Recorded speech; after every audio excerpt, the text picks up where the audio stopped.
নিরন্তরাকাশে জাগরিত জ্যোতির্ময়ী জগন্মাতার আগমন বার্তা, আনন্দময়ী মহামায়ার পদধ্বনি অসীম ছন্দে বেজে উঠে রূপলোক রসলোকে আনে নবভাব মাধুরীর সঞ্জীবন।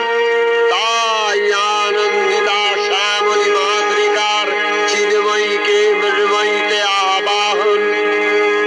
আজ চিৎশক্তি রূপিণী বিশ্বজননীর শারদশ্রী বিমণ্ডিতা প্রতিমা মন্দিরে মন্দিরে ধ্যান বোধিতা। আশ্বিনের শারদ প্রাতে বেজে